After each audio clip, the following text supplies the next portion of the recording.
안녕하십니까. 둔산동 Q&A 공부방 동아쌤입니다. 이제 아침에 이제 수업하려고 와보니까 학원 수업 진행 잘하는 법 이렇게 질문하셨는데요.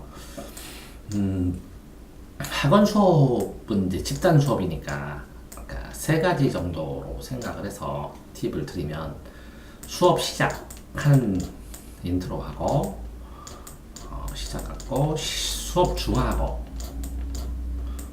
그다음에 수업 마무리하고 이렇게 세 단계 정도는 나누어서 하시면 좋을 듯해요. 근데 이제 강의를 다녀다 보면 이제 저는 제일 많이 쓴 방법이 규칙을 하나 정하는 겁니다.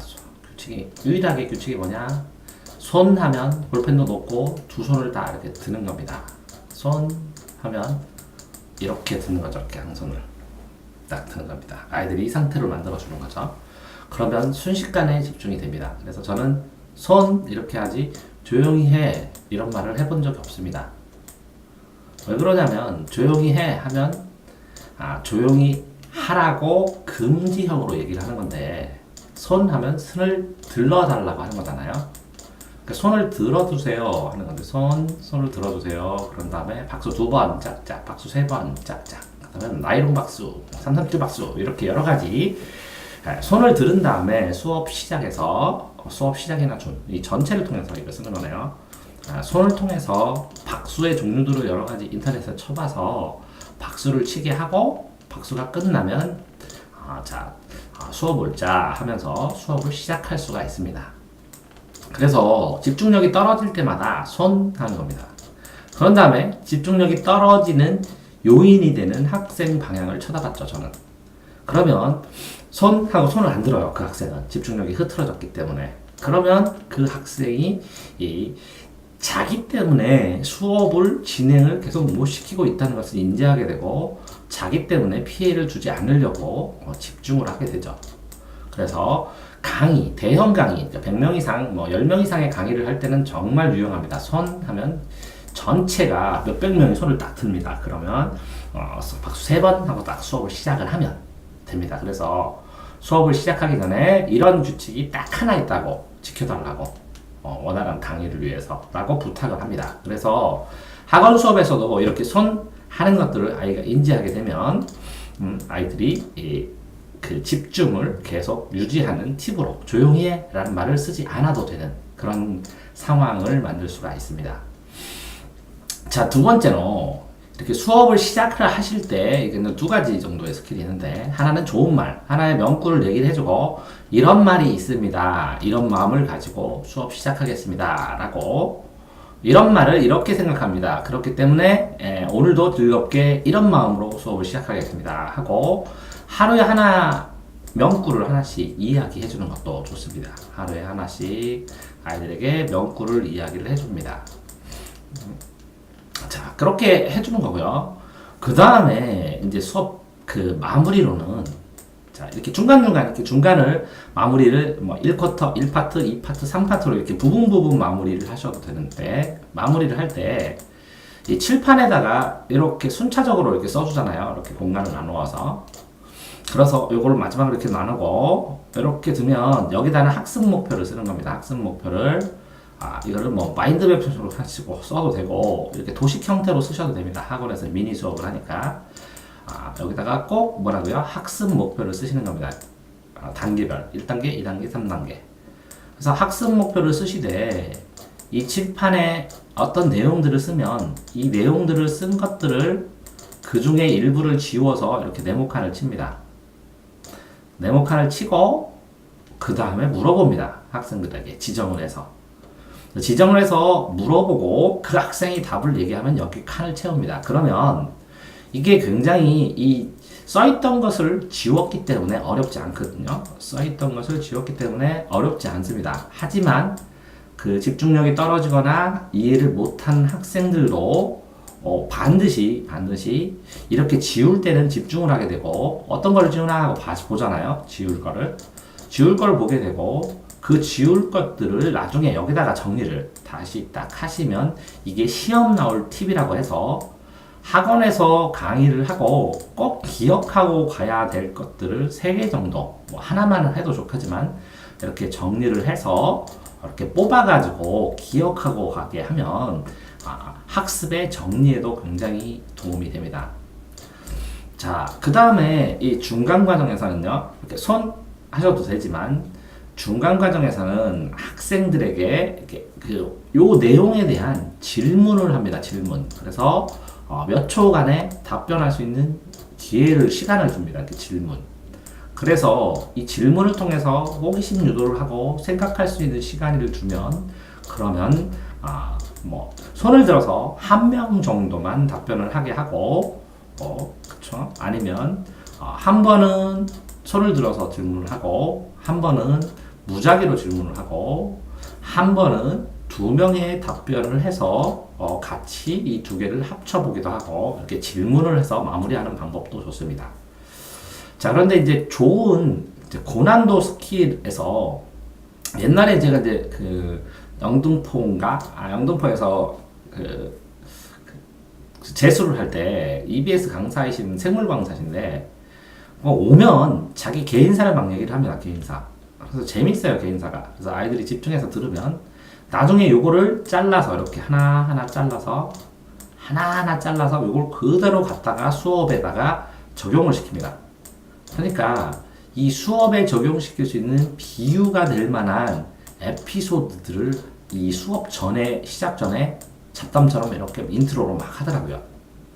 근데 1년, 한 해 듣고 다음에 재수를 또 해서 또 들었는데 이게 작년에도 똑같아요. 그러니까 이것이 만들어진 에피소드라는 거예요. 만들어진.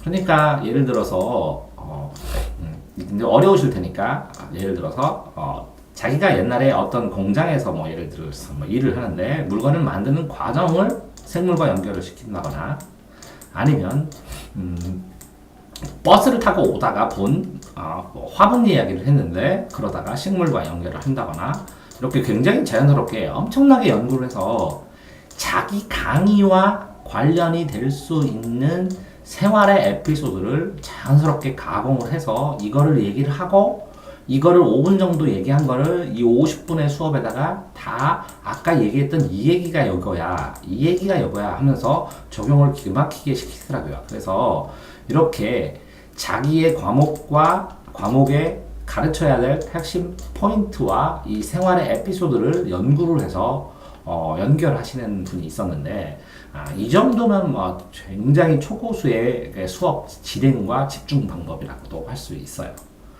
자, 그러니까 실제적으로 이렇게 수업을 보다 보면 이렇게 보통 학교 선생님들이나 이렇게 인터넷에 찾아보면 수업안을 작성을 하거든요. 수업안.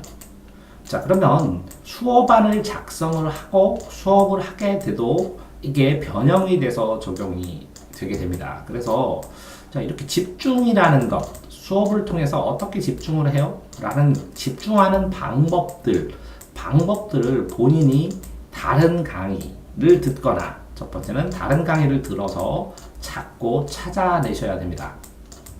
자, 그러니까 이렇게 어떤 말을 좀 제가 빨리 하다가 늦게 그러니까 말의 속도를 조절해도 집중력이 달라지잖아요.